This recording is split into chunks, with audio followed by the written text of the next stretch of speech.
Assalamualaikum warahmatullahi wabarakatuh. Selamat pagi anak-anak Indonesia yang hebat. Selamat berjumpa kembali dengan Pondok Media. Pondok Media datang belajar menjadi senang. Baiklah anak-anak, kali ini kita akan melanjutkan pembelajaran kita masih di tema 6, subtema 2, perpindahan kalori di sekitar kita. Pada pembelajaran yang terakhir, yaitu pembelajaran 6. Baiklah anak-anak, kita berdoa dulu agar dalam pembelajaran nanti diberi ilmu yang bermanfaat dan berjalan dengan lancar. Menurut agama dan kepercayaannya masing-masing, berdoa dipersilahkan. Amin. Baik anak-anak, kita ke materi kita hari ini. Pertama kali ini ada bacaan, mari kita baca bersama-sama dengan judul Mengenal Tari Pendek dan Bali. Perhatikan, dalam membaca ini nanti kalian akan disuruh untuk mencari ide pokok setiap paragraf. Baik anak-anak, kita mulai. Tari pendek merupakan salah satu tari tradisional Bali yang sangat populer. Lahirnya tari pendek berawal dari ritual sakral odolan di pura yang disebut dengan mamendet atau mendet. Mendet dimulai setelah pendeta Hindu mengumandangkan mantra dan setelah pementasan topeng Siddhakarya. Tari ini dipentaskan secara berpasangan atau secara massal dengan membawa perlengkapan berupa bokor, sesajen, dan bunga. Kita lanjutkan. Pendek disepakati lahir pada tahun 1950. Tari pendek ini masih tetap mengandung kesan sakral dan religius meskipun dipentaskan di sebuah acara yang tidak berhubungan dengan kegiatan keagamaan. Pada tahun 1961, Iwayan Berata memodifikasi tari pendek hingga menjadi tari pendek yang sering kita saksikan sekarang. Beliau juga menambah penari pendek menjadi 5 orang. Setahun kemudian, Iwayan Berata dan kawan-kawan menyajikan tarian pendek massal yang ditarikan oleh 800 orang penari untuk ditampilkan di Jakarta dalam acara pembukaan Asian Games. Kemudian pada tahun 1967, koreografer tari pendek modern Iwayan Rindi mengajarkan dan meneruskan tarian pendek kepada generasi muda. Selain pendek, beliau juga mengajarkan dan melestarikan tari Bali lainnya kepada keluarganya maupun lingkungan di luar keluarganya.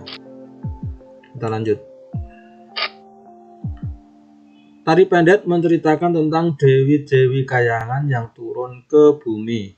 Biasanya tari pendek ini dibawakan secara berkelompok atau berpasangan oleh remaja putri. Para penari pendek berbusana layaknya penari upacara keagamaan. Setiap penari akan membawa sesaji berupa bokor yang di dalamnya terdapat bunga warna-warni. Pada akhir tarian, bunga ini akan ditaburkan ke tamu undangan sebagai sebuah simbol penyambutan. Tari pendek menggunakan pola lantai yang sangat sederhana dibandingkan pola lantai tarian Bali lainnya. Tari pendek hanya menggunakan pola lantai berbentuk huruf V, pola lantai lurus, dan pola menghadap ke kiri. Seperti halnya tarian tradisional kebanyakan, pola lantai tari pendek tidak memiliki makna khusus. Tidak seperti tari bedaya dari Yogyakarta yang memiliki makna di setiap pola lantai tariannya. Nah, ini adalah tari bacaan yang menceritakan tentang asal-usul tari pendek dan perkembangannya. Kita lanjutkan. Bacalah kembali bacaan di atas dengan seksama, berilah garis bawah pada kalimat-kalimat yang mengandung pokok pikiran pada setiap paragrafnya. Buatlah sebuah diagram untuk menjelaskan pemahamanmu terhadap isi bacaan di atas. Nah, ini tentukan pokok pikiran, kemudian tulis di dalam kotak-kotak. Contohnya seperti ini. Tadi ada 4 paragraf, ya, silahkan cari pokok pikirannya setiap paragraf, tuliskan di sini. Bisa ditulis paragraf 1, paragraf 2, paragraf 3, paragraf 4. Tidak perlu ada gambar ini, karena kalau menggambar nanti juga, kalau bisa menggambar silahkan digambar ya. Mungkin anak-anak ada yang pandai menggambar, silahkan digambar. Tapi kalau yang tidak pandai menggambar, silahkan ditulis seperti ini saja ya. Tari pendek, tari tradisional Bali yang sangat populer. Paragraf kedua apa dan seterusnya. Itu tugas untuk bahasa Indonesia. Kita lanjutkan anak. Setiap kegiatan yang kita lakukan pasti melibatkan hak dan kewajiban, baik hak dan kewajiban kita maupun orang lain, baik yang berhubungan langsung dengan diri sendiri maupun dengan orang lain.